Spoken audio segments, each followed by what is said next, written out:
The delayed post-draft development of Josh Allen is going to be used as a catch-all for any big, athletic quarterback coming out of college. Allen's college tape was horrible. His rookie tape was horrible too. He managed to fix his accuracy, decision-making, and poise to become an effective NFL quarterback after that point. But he's a rare exception in terms of draft prospects. He might even be unique. Every year we're going to have top prospects compared to Allen, where their whole sales pitch will be based on their athleticism and the low probability of them becoming an effective passer. Will Levis is this year's candidate. Levis does one thing that very few quarterback prospects do. We'll see it on display. The Kentucky offense is over midfield facing a 3rd and 5. Levis has a tight end and running back route combination working the narrow side of the field that he's going to rely on to get the first down. Defensively, Ole Miss are dropping 8 players into zone coverage and sending 3 defensive linemen after the quarterback. When the play begins, we can see how Levis looks to the safeties before looking to his right side. His tight end has cleared the first level of the coverage at this point, and the running back is past the line of scrimmage. Levis looks to his running back, which pulls the underneath zone defenders forward towards him.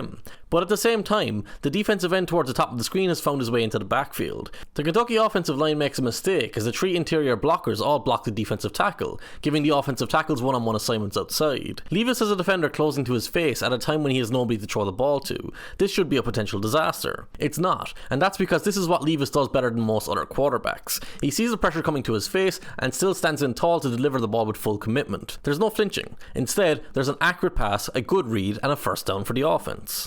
If you paid close attention to that previous play, you'd know that Levis also threw to the tight end after moving the coverage to his running back. He's not a quarterback who stares down his first option all the time. He's not a one-read passer, as we say. This second example is even better. It's another 3rd and 5 in the same area of the field, but this time against Florida. Levis has 2 running backs in the backfield and a tight end on the narrow side of the field to the top of the screen. Every eligible receiver is releasing into routes downfield, with the 2 backs serving as different checkdown options, one in the left flat and the other running a shallow curl over the middle. The defense is actually going to blitz this time, with the linebacker on the narrow side of the field sprinting forward when the ball is snapped. The rest of the defense is playing man coverage. To get the best view of this play, we're going to switch to the end zone angle. Levis catches a low snap and looks to the middle of the field. He wants his tight end's post route, but there is a defender sinking into the middle of the field in the passing lane. In his line of vision, he can likely see the defensive tackle forcing his way through the pocket. Levis can't throw to his preferred option, but he can't hold onto the ball either because the defender is bearing down on him. He very quickly switches his hips and shoulders to face the flat where his running back is left uncovered. His mechanics are good despite the speed with which he had to turn and the impending arrival of the defender. Levis connects with his teammate for the first down. You can't teach this kind of poise against pressure. You can't teach a quarterback to stand in and stay committed to his mechanics at the price of taking a more painful hit. And in an NFL where pass rushers are being paid more and more to get into these positions, you need your quarterback to be able to do that. Levis passes this test with flying colours, but unfortunately, he has other major issues against pressure. The tall quarterback has no feel for what is happening around him in the pocket. If it's not directly in his eye line, he doesn't know it's there. And in the NFL, that can be a fatal flaw. This is one of the more egregious examples of Levis making a mental error and paying for it. The offense has 2 receivers either side releasing into routes downfield. Levis is a running back in the backfield, but he is going to go in motion behind his back before the snap. That means the defense knows the offense isn't empty as much as the quarterback does. The defense is showing a 4-man defensive front with 2 off-ball linebackers and a nickel back on the wide side of the field. But the linebacker on the edge to the top of the screen is actually playing man coverage on the slot receiver to that side, while the off-ball linebacker on the opposite side of the field is rushing the passer. When the ball is snapped, Levis' eyes go to the left side. He can see the edge rusher dropping into coverage, yet his eyes stay on that receiver. He knows he doesn't have a running back or tight end on the backside of his protection, so he knows it's his responsibility to beat any blitz or disguised rush. The line slides to the left, so the right tackle takes the off-ball linebacker when he comes forward and turns the widest defender loose to the quarterback. That's what he's supposed to do. Levis isn't aware of the free rusher until he's already being hit by him. He finally turns his head so that his chin collides with the defender's helmet. This gives him a roughing the passer penalty and a free 15 yards, but the trait exhibited is a major red flag, and it's a reoccurring red flag too. For this play against Florida, Kentucky are keeping 7 players in protection against a 4-man rush. Levis should have time and space in the pocket, but it's not guaranteed. It's never guaranteed. Despite the extra players in protection, the running back is going to wind up one-on-one in space against the edge rusher at the top of the screen. That's a mismatch for the defense. Levis looks left when he catches the snap, while his running back crosses his face to pick up the defender. But his angle to the edge rusher is bad because he had to work in front of the quarterback. The end zone angle shows us how Levis pump fakes while his back fails to make the block. He should feel the pressure behind him, but instead his elbow is hit during his throwing motion, so the ball pops up into the air for the turnover. At the end of the Ole Miss game, Kentucky are 3 points down and 12 yards from the end zone on 1st and 10. All of Kentucky's receivers are to the wide side of the field on the left, but there is a tight end and a running back on the narrow side to contain the far side defensive end. The tight end gets a heavy chip on the defensive end that slows him, so Levis has time at the top of his drop. Levis's eyes are to the left when the end turns the corner on his blind side. Levis should sense his presence through his peripherals and step forward in the pocket. There is clear space there for him to give himself more time. But instead of doing that, he stares down his first receiver and begins his throwing motion too late. The defender gets his hand to the ball as Levis is about to let it go for the strip sack. After the ball goes loose, Ole Miss seal the victory by falling on the ball. Levis's comfort in the pocket completely hinges on him seeing the pressure coming early rather than feeling it to mitigate it with his movement. These next two plays are going to show the different extremes of his pocket presence, the good and the bad. The first play is against Miami of Ohio. The defense puts 4 down linemen and rushes them after the quarterback. The defensive end to the top of the screen releases inside of the tight end to his side, who widens. The left tackle makes a mistake and oversteps to the outside, leaving an opportunity for the pass rusher to sprint through the middle of the pocket. From the end zone angle, we can see Levis at the top of his drop and a defender in his eye line. He's going to perfectly slide to relocate and release the ball from a spot to his left without ever taking his eyes from the coverage downfield. He easily cuts the angle for the pass rusher, so his own momentum works against him, and Levis has a strong base to throw the ball from when he lets it go. That allows him to connect with his receiver breaking across the field between zone defenders for a huge gain. His throw is perfectly timed and perfectly placed, despite the interior pressure early in the play. Now deep in his own territory against Ole Miss, Levis is going to face a 3-man pass rush. The offense has 2 running backs and a tight end in position at the start of the play, and the running back to the top of the screen will stay in to block. The wide defender to that side will sell a blitz, but then drop into coverage, leaving the 3 down linemen to chase the quarterback. Levis reaches the top of his drop unperturbed. The defensive end at the top of the screen beats the right tackle quickly, but he's picked up strongly by the running back. The right tackle is going to have time to recover, so there's no real danger here yet. Levis could step up into the pocket to regenerate leverage, but he can even stay where he is safely too. The 3 defensive linemen are all double teamed, and the coverage is crowded, so Levis needs to show patience and stay in the pocket. Instead, you can see him abandon his passing posture almost immediately and make over elaborate movements so that he doesn't relocate within the pocket and is immediately committed to scrambling. Levis runs himself into traffic and a 1-yard gain just because the defensive end went past his line of vision. He panicked. Although the consensus tells us that Levis has a big arm, it's hard to find examples of him using that in a functional manner on downfield throws. This is a rare example of a downfield completion that is clean for the quarterback. It's 3rd and 9 just outside of Kentucky's end zone. Despite the temptation to chase a safety, the Georgia defense only rushes 4 so they can play coverage and force the punt. But the Kentucky offense isn't trying to punt. They're keeping a tight end in pass protection, putting Levis in a straight drop back, and sending the receivers deep downfield to try and get the first down. Levis's pass protection holds up as he hits the top of his drop. A 5th defender comes when he sees the tight end stay in the block, but it has no impact on Levis. He releases the ball cleanly from 7 yards behind the line of scrimmage and close to the left hash mark. His receiver is isolated against the cornerback outside the numbers on the right sideline. Levis is able to push the ball so that it arrives over his outside shoulder away from the cornerback inside of him. It requires an acrobatic adjustment, but it's a well thrown ball. That receiver is 29 yards past the line of scrimmage. So it's 36 yards plus the impact of the angle, which means it's likely around a 50-yard throw. Evidence of Levis's arm strength shows up more often on shorter throws and throws on the move, such as this bootleg where he generates sustained velocity on an accurate pass with a flick of his wrist. It's not unusual for strong-armed quarterbacks to be inaccurate deep passers, but what makes Levis unusual is the way in which he throws the ball. You can generally judge a quarterback's arm strength based on the arc of his passes. The higher the arc required, the less the arm strength. Levis, despite his reputation for having a big arm, throws passes with a very high arc when pushing him downfield.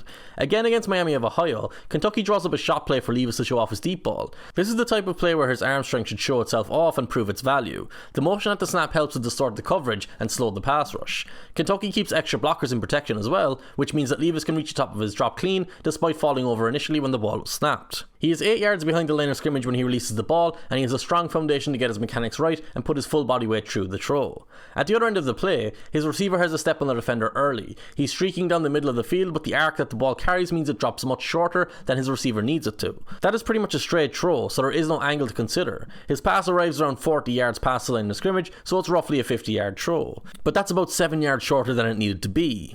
Levis needed to flatten the arc of the pass so the ball can lead the receiver away from the defender instead of turning his teammate into a defensive back to come back and prevent the interception. Expecting a quarterback to make a 60-yard throw is not generally fair, but when your arm strength is a primary sales pitch for your potential moving forward, you shouldn't be struggling to get the ball to the right spot. Unfortunately for Levis, he does also have just pure accuracy issues when it comes to throwing the ball as well. On this play, Kentucky called an even more aggressive shot play against Ole Miss. Levis is under center with a running back behind him and a tight end in motion. The tight end is going to settle on the left side to double team the defensive end with the other tight end. The running back will carry out the play fake, but set up behind the right side of the offensive line in protection as well. well. Levis has only 2 routes releasing downfield.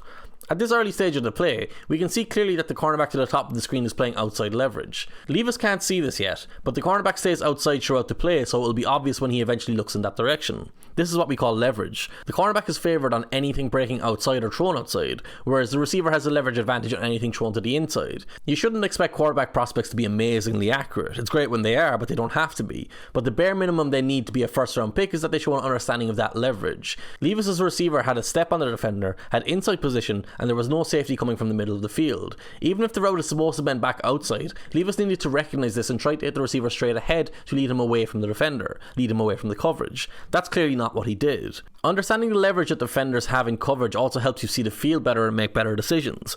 On this 3rd and 2, Levis is going to bootleg out of the pocket after a play fake with a simplified half-field read. The coaching staff is using his athleticism and the threat of the run to set up an easy throw. The frontside routes are set up so that Levis can see them both in the same eye line. Levis should be able to see that his running back running across the flat has leverage on the defender trailing him. This should be a simple completion for the quarterback to lead his receiver outside and get the first down.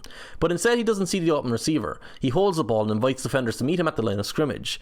Kentucky wind up at 4th down when it could have been easily avoided, and that's on the quarterback. That's a routine read at the college level and in the NFL. It's also a routine throw at the college level and in the NFL.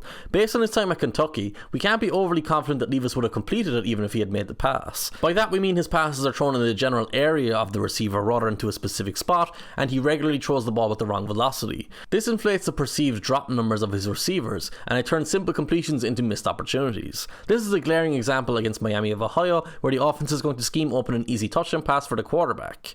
Levis is a receiver in motion who is going to come around his back on an end-around fake. The pocket is going to roll in the opposite direction, so the running back in the backfield seals the edge as an extra blocker. Meanwhile, the wider slot receiver will release vertically to hold the coverage inside, opening space for the inside slot receiver to break behind him. As the play rolls on, we see that the execution is perfect, so much so that Levis is not under any pressure, he has a wide open receiver and a simple throw for the touchdown. All he has to do is toss the ball into the open space in front of his target for the easy score. We're going to see the throw in normal speed and then at 1/3 speed. We can see that Levis throws a rocket that the receiver can't handle in normal speed. In 1/3 speed, we can see the throw arrives high and behind the receiver as well as being too fast. Levis doesn't understand the concept of taking some velocity off the ball to better serve the receiver. He wants to throw the ball at 100 miles per hour even when it doesn't help him to do so. That's what caused a missed opportunity here. In the second quarter of the same game, you can see him make the exact same mistake to cost him another touchdown. Again, we're close to the end zone but not in the goal line. Levis is going to execute a straight drop back from shotgun. He has an isolated receiver on the narrow side of the field, to the top of the screen, and he has 3 receivers releasing vertically on the opposite side, at the bottom of the screen. The defense is playing cover 1, with 4 down linemen pass rushing and the rest of the defense in man coverage, apart from the deep safety who's in zone. That means Levis' isolated receiver is a good bet to come open on his post route. When he hits the top of his drop, he has time and space to work in, but the route combinations against the coverage allowed Levis to hit the top of his drop and immediately begin his throwing motion. His timing is perfect, he has a clean pocket and an open receiver. This should be a touchdown. But the replay angle shows us how Levis unnecessarily puts the ball high and behind his intended target. The safety isn't close enough to him to justify this as a purposeful throw. He wasn't trying to lead his teammate away from a potential hit. He could and should have just led his tight end across the field so he could turn into the end zone for the touchdown. When Levis throws the ball downfield, he tends to miss high.